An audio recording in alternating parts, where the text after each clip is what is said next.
Today, we pay tribute to a veteran who went above and beyond the call of duty to protect our comrades, our country, and our freedom. On May 13th, 1969, less than 3 months after he arrived, Jim was one of 89 men in Charlie Company to embark on a mission to secure a transportation route near Nanyuan. As Jim and his men jumped out of the helicopter, it quickly became clear that they were surrounded by enemy troops. Within minutes, 2 choppers were shot down, and one of his men was badly wounded in the middle of an open field. Jim did not hesitate. He blazed through 100 meters of enemy fire to carry the wounded and the soldier to safety. But this was only the first of many heroic deeds Jim would perform over the next 48 hours. After tending to the first wounded soldier, Jim joined a mission to advance toward the enemy. Before long, they were ambushed. Again, he ran into danger to rescue his men. As he cared for 2 soldiers, shrapnel from a rocket-propelled grenade slashed open the back of Jim's body from head to foot. Yet that terrible wound didn't stop Jim from pulling those 2 men to safety, nor did it stop him from answering the plea of another wounded comrade and carrying him to safety atop his own badly injured body. He was badly injured. And so it went, shot after shot, blast upon blast.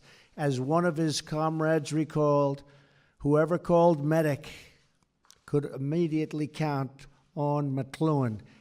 He's a brave guy. As day turned to dusk, nearly all of those who could and really had to make it back, they were finally within their night defensive position, except for one soldier whose plea Jim could not ignore. Again, Doc did not hesitate. He crawled through a rice paddy thick with steel rain. That means bullets all over the place. As soldiers watched him, they were sure that was the last time they would see Doc. They thought that was the end of their friend Jim. But after several minutes passed, Jim emerged from the smoke and fire carrying yet another soldier. He immediately badgered and fixed and worked, but he got the wounds fixed and lifted the soldier to a medevac helicopter. His lieutenant ordered Jim to get in too. Get in, he said, get in. But Jim refused. He said, "You're going to need me here." As Jim now says, "I would have rather died on the battlefield than know that men died because they did not have a medic." Over the next 24 hours, Jim fired at enemy soldiers, suffered a bullet wound to his arm, and continued to race into gunfire to save more and more lives. And yet, as night approached again, after nearly 2 days of no food, no water, and no rest, Jim volunteered to hold a blinking light in an open field to signal for a supply drop.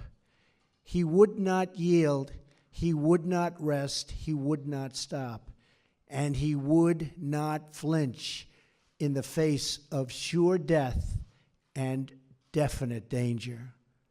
In those 48 hours, Jim rescued 10 American soldiers and tended to countless others. He was one of 32 men who fought until the end.